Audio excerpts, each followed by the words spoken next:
Mbese urashaka kumenya ubwishingizi nyakuri utawutirirwa ushyiraho amafaranga kandi ukaba wizeye umutekano wawe w'uno munsi ndetse n'uw'ejo ndetse n'uwa nyuma y'uko uvuye muri ubu buzima, urugendo rwawe rwo mu isi rurangiye.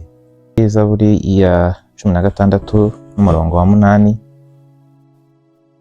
haravuga ngo nashyize Uwiteka imbere yanjye iteka, kuko ari iburyo bwanjye sinzanyeganyezwa.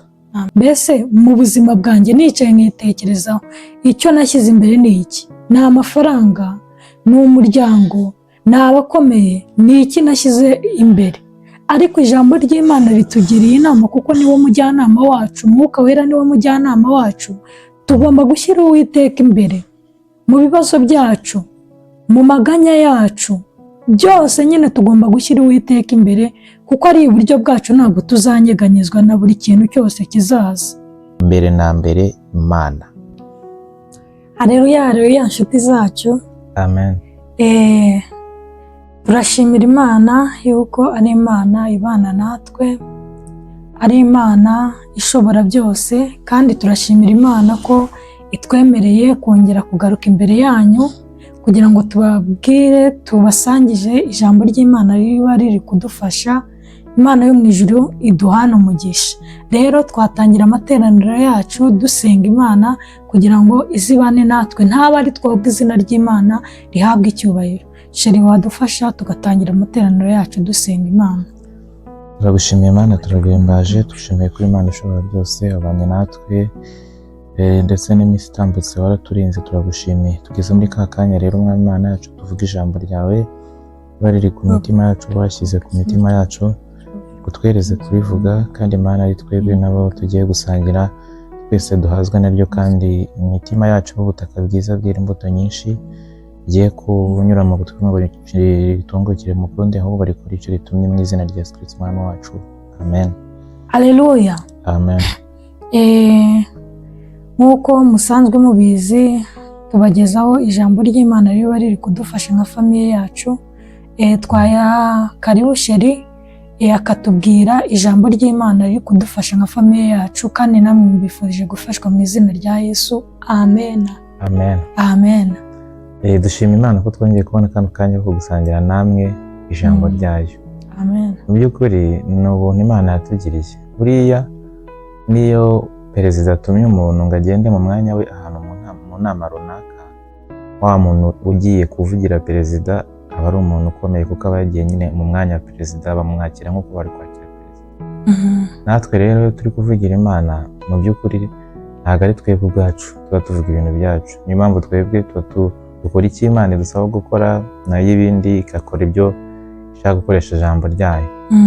Rero uyu mwanya twashatse kubasangiza ijambo ry'Imana rigufi ariko ry'umumaro ukomeye cyane, n'uryumva ukaryitaho ndetse ukarishyira mu bikorwa.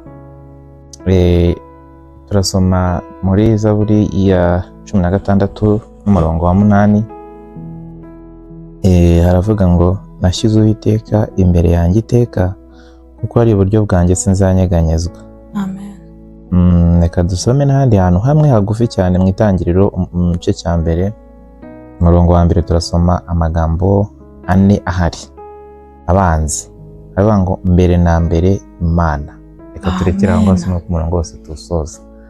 Mu by'ukuri muri ubu buzima turimo cyangwa se muri iyi si, abantu bose bifuza kugira umutekano w'ubuzima. Hari abishyura kampani zishinzwe ubwishingizi, hari abashyira amakamera ku bipangu, hari abashyiraho n'imbwa, hari abashaka abasekirite, mbese ni uburyo bwinshi butandukanye. Abantu bakora uburyo bwose bashobora kugira ngo ahazaza habo habe hizewe, bagire umutekano w'ubuzima bwabo wizewe bakiri hano mu isi. Nibagira ibyago se, urupfu rukaza, cyangwa se n'ibindi bibazo byatuma bagira ubukene bukomeye bikaza, n'ibindi bibazo byinshi, abantu bagenda bashaka ubwishingizi nyine ku buryo bumva bafite umutekano w'ubuzima bwa none n'ubw'ahazaza, n'ubwo umuntu aba atanazi nimba icyo gihe aba yishingira azakigeza.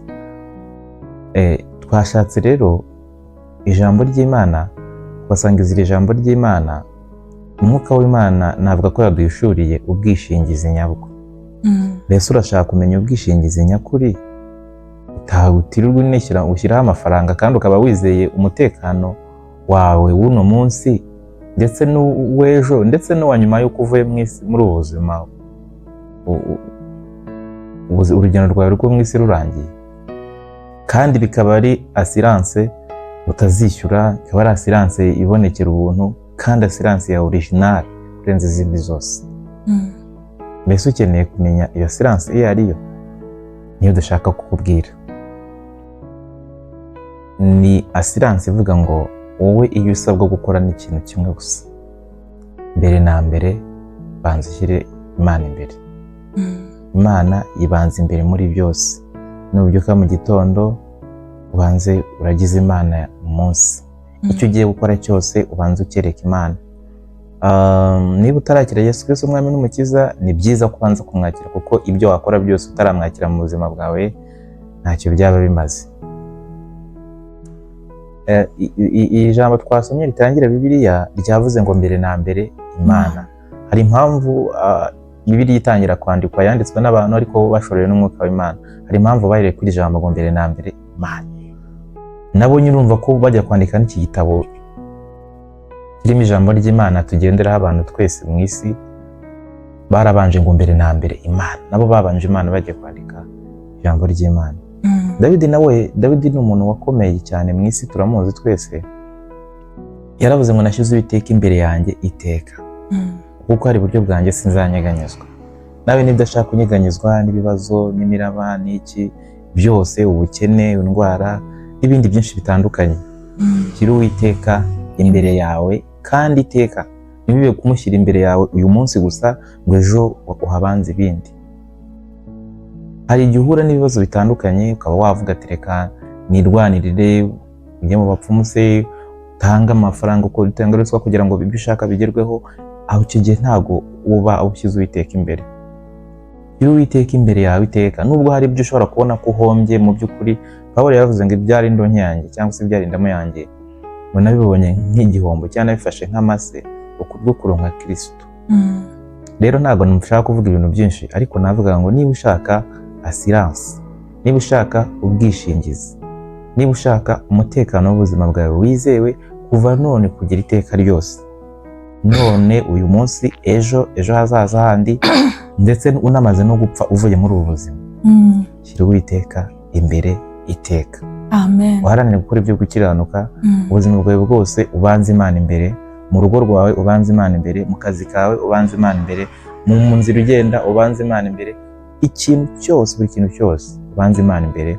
Umutekano wawe cyangwa se assurance yawe, insurance ya originale izagufasha kwizera umutekano wawe mu buryo bwuzuye, ni iyo ngiyo yo kubanza Imana imbere. Ba Dawidi turabizi ku buryo byagenze, ba Yosefu turabizi, n'abandi batandukanye bagiye bashyira Uwiteka imbere kandi bikarangira kuko batanyeganyejwe iteka ryose. Mwakire neza ijambo ry'Imana, turabakunda cyane, twizeye ko umwuka w'Imana nashobora kubasobanurira kurushaho, ntabwo kuvuga byinshi ari byo byatuma twumva cyane. Imana iduhane umugisha. Reka na Sheri nawe icyo yongeraho, hanyuma tugane ku musozo. Haleluya. Amen. Sheri, ni ukuri Imana iguha umugisha, njye ndafashijwe pe.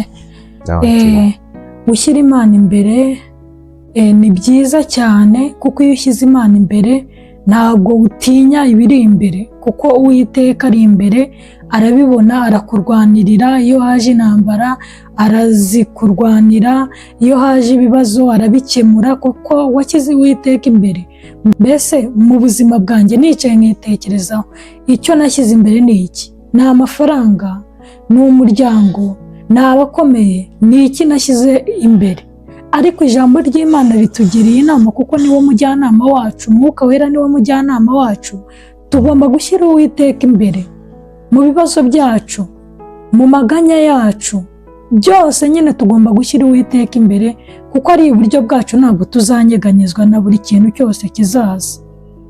Kuko hari umuririmbyi waririmbye akavuga ngo nimba ushaka kugira ubwiza unakeneye ni icyubahiro, ngo ntabishakishe, bishakishe gukora ibyiza udacogora. Natwe niko turi kubabwira, natwe twibwira. Uwiteka dushoboze kandi adufashe.